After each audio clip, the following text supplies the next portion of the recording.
diri kepada anaknya. Karena anak itu dia tidak akan berani melaporkan kalau dia sudah jadi korban, Bapak Ibu. Itu tadi pengalaman anak saya ya. Nah, kemudian ini juga tadi saya ulangi, kemudian ada data dari Survei Nasional Pengalaman Hidup Anak dan Remaja tahun 2018, 2 dari 3 anak perempuan dan laki-laki usia 13 sampai 17 tahun di Indonesia pernah mengalami paling tidak satu jenis kekerasan dalam hidup mereka. Saya rasa Yabi sudah tahu ya punya data-data ini, dan saya juga tahu bagaimana Yabi juga sudah bergerak ya dengan berbagai inisiatif. Dan marilah ini mungkin nanti Yabi juga ini menarik bahwa kerjasama dengan Save the Children, kemudian IRC ya itu Pak Fasli, karena beliau itu orang yang saya hormati sekali, beliau selalu bergerak ya, punya ide-ide untuk menyelesaikan permasalahan. Dan ini juga data dari KPAI ini juga menarik sekali. Bapak Ibu, perundungan itu ternyata sebesar 87,6%. Ini data yang menarik dan dilakukan 29,9% itu oleh guru dan sisanya itu oleh siapa? Ibu, teman sekelas dan teman lain kelas. Ya. Dan kemudian data terbaru KPAI selama masa pandemi. Nah, ini Bapak Ibu, uh, ini yang menarik adalah pelakunya itu adalah ibu, kakak adik, ayah, dan lainnya. Kenapa lebih banyak itu? Karena dia lebih banyak di rumah.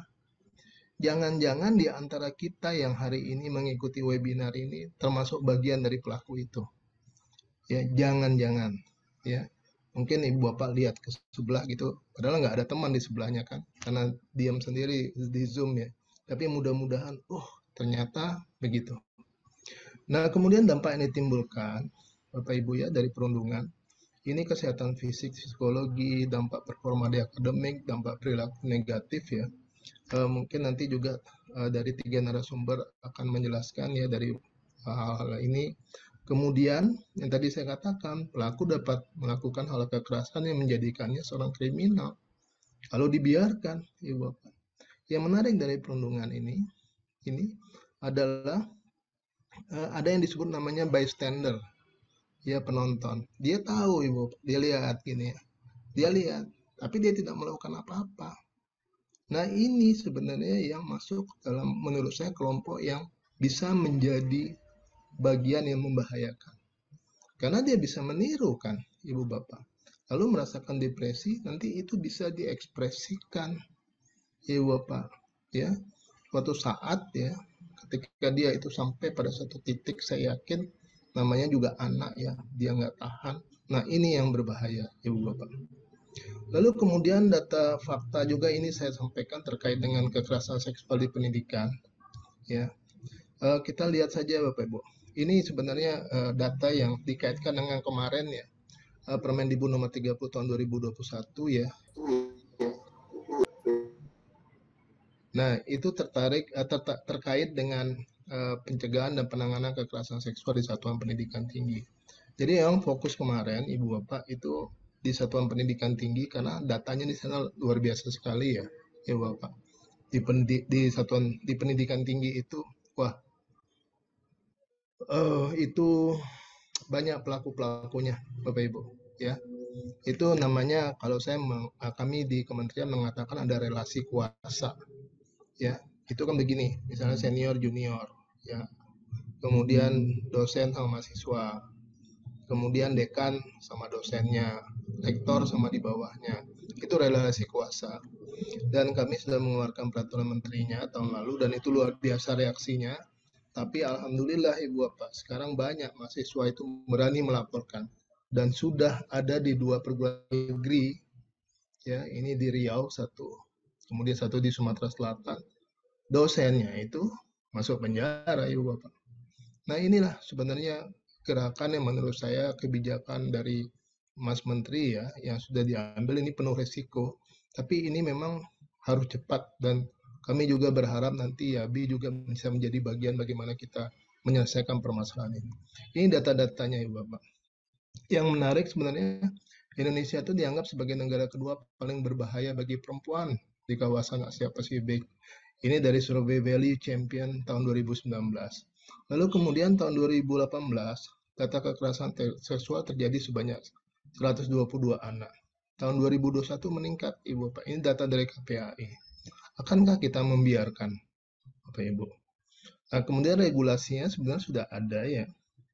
Tapi inilah regulasi itu sudah ada dan kami juga terkejut, sebenarnya saya pribadi terkejut karena ketika ada diskusi ya, saya heran juga karena banyak yang mengatakan belum membaca itu Permendikbud 82 2015 tentang kekerasan seksual, kekerasan di sekolah. Saya nggak ngerti apakah mereka itu tidak pernah baca atau kebiasaan yang ada di sekolah itu kan hanya guru-guru BK yang menangani berbagai persoalan. Jadi tempat sampahnya itu biasanya guru-guru BK itu. Maaf kalau ada guru BK di sini dan guru BK itu dituntut banyak sekali pekerjaannya dibanding yang lain. Padahal yang pembuat gaduh itu mungkin bukan guru BK. Tapi itulah harus diterima nasibnya. Lalu kemudian kekerasan seksual, ini dampaknya menghambat pencapaian prestasi akademik, karir korban, kehilangan kesempatan melaksanakan pendidikan dengan aman dan optimal, berpotensi menyebabkan drop out ya, kehilangan mata pencarian di dunia pendidikan, dan di sisi lain ini kan kita bicara dari aspek uh, mahasiswanya ya, peserta didiknya. Tapi di sini di sekolah ketika ada kasus itu hati-hati. Itu akan menyebabkan orang tua ragu-ragu mengirimkan ke sana. Nah, ini yang harus diperhatikan. Tidak hanya yang menjadi korban itu adalah mahasiswa atau siapapun jadi korbannya, tapi juga sekolahnya sendiri. Dan ini kita perlukan juga pimpinan satuan pendidikan, misal kepala sekolah, atau rektor, atau dekan, gitu ya, direktur, itu semua yang orang-orang yang memang memiliki komitmen Bapak Ibu untuk mencegah semua ini. Nah, dari situ Bapak Ibu, kita tentunya, kalau saya punya asumsi sederhana ya Bapak Ibu, mungkin kita nggak sama cara berpikirnya ya. Saya mengatakan begini, yang tiga tadi itu ya, yang tidak tiga tadi itu yang kami menggunakan istilah dosa besar, ya, itu akan tidak terjadi ya Bapak Ibu ya, akan tidak terjadi atau angkanya kecil sekali ya, nyaris tidak ada begitu ya, apabila karakter yang ada itu terbentuk gitu. Ini hipotesa saya. Kalau ini bagus karakternya yang dimiliki oleh setiap individu, kita nggak bicara soal di sekolah saja Bapak Ibu, sesuai dengan judul saya, tapi juga masyarakat. Ya, jadi kita bicara soal ekosistem pendidikan antara di sekolah, rumah, dan masyarakat. Nah ini kan sering nggak balance, nggak seimbang Ibu Bapak. Ya, yang dituntut itu kasihannya itu di sekolah terus. Ya, di sekolah terus dituntut untuk menjadikan seorang anak itu memiliki karakter yang baik dan menjadi pintar. Ya, karena si orang tua beranggapan, saya sudah selesaikan loh, ini bayar SPP-nya. Apa yang diminta ke saya sudah kami selesaikan. Sekarang itu adalah tugas saudara, tugas ibu bapak guru, dan kami hanya menunggu hasilnya. Ini yang sering sekali terjadi yang menurut saya ketidaksamaan ya. Itu saya sebutnya semacam kesenjangan. Jadi harusnya ibu bapak, ini sekolah juga di sisi lain saya agak kritik sedikit ya. Karena merasa sekolah itu bahwa ini adalah memang tanggung jawab dia, guru-guru itu. Saya kadang-kadang kasihannya, bukan kadang-kadang kasihan, memang kasihan. Kenapa harus berpikir gitu? Sehingga Bu Nuning, Bapak Ibu sekalian ya, saya itu pernah gini ya, saya kan mengantarkan anak saya ya. Nah, ini juga saya ingin mengatakan, mudah-mudahan banyak bapak-bapak di sini ya. Karena kalau bicara soal anak, itu pasti yang dianggap yang bertanggung jawab adalah ibunya. Itu salah menurut saya.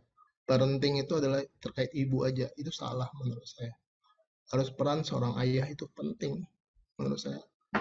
Banyak buku-bukunya itu, ya, referensinya. Dan saya sedang menulis itu tentang itu karena didasarkan atas dialog saya selama masa COVID, Ibu Bapak, di mana peran saya sebagai seorang ayah itu kembali gitu ya. Maka saya bilang, kalau boleh bilang bersyukur pada Tuhan dengan adanya COVID itu. Nah, balik ke sana tadi, Ibu Bapak, ya, harusnya ya waktu itu saya bilang gini sama guru-guru di sekolah anak saya. Itu